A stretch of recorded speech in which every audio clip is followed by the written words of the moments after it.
The architect of syntax.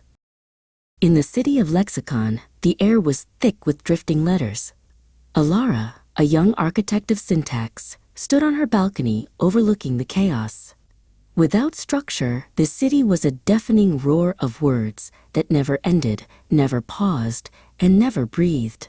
She held a blueprint in her hands, knowing that words alone were not enough to build a world. They needed the invisible anchors of meaning.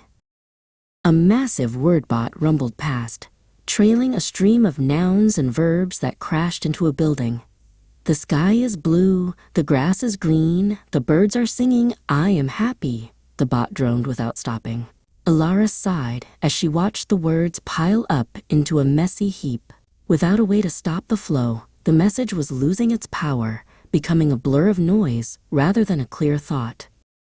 Suddenly, a sturdy figure stepped out from the shadows of the blueprint office. It was Amos, a man of few words and even fewer movements.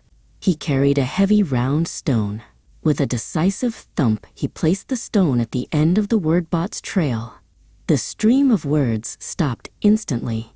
Every thought deserves a rest, Amos said firmly. Without a period, a journey never ends, and the reader never gets to go home. But the sentences were still too crowded. Alara watched as a group of adjectives tripped over each other.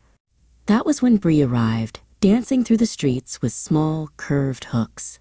She tucked one between a list of colors and another before a name. Wait, Bree whispered. Take a breath. With her commas in place, the sentence finally had a rhythm, allowing the reader to pause and pivot before moving on. Alara approached the Great Bridge, where two massive, independent ideas stood on opposite sides of a gap. They were related, but too strong to be joined by a simple comma. A tall, sophisticated man named Solon stepped forward. He carried a staff topped with a dot and a hook. He planted it between the ideas, linking them without merging them. The semicolon is for the sophisticated soul, Solon explained. It keeps the balance between two thoughts that belong together but deserve their own space. Solon signaled to his companion, Arlo, who stood further down the path. Arlo held two identical spheres, one stacked atop the other. He placed them before a grand doorway. Look closely, Arlo announced. What follows is important. The colon stood like a herald, signaling that a list, an explanation, or a grand revelation was about to be unveiled. Alara noticed a flicker of uncertainty in the town square. A group of words looked confused, huddled in a circle. Vesper, a lithe figure with a questioning tilt to her head, walked over. She placed a hook with a dot beneath it at the end of their line. The sentence transformed from a dull statement into an invitation.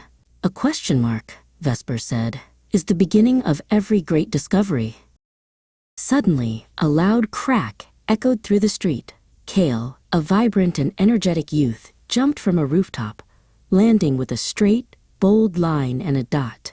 He infused the words with sudden volume and emotion.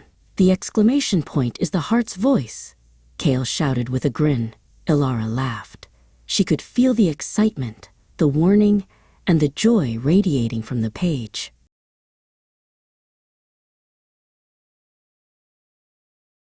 As evening fell, Amos and Bree stood together at the city gates.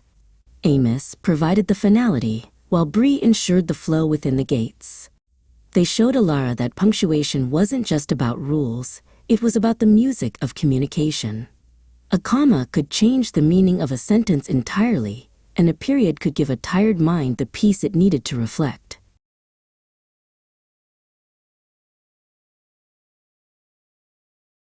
Alara looked at her blueprint, now filled with dots, hooks, and dashes. The city of lexicon was no longer a roar, it was a symphony. Every pause was deliberate, every bridge was strong, and every ending was a new beginning. She realized that while words provided the bricks, punctuation provided the mortar that held the world together. She closed her eyes and listened to the perfect, punctuated silence.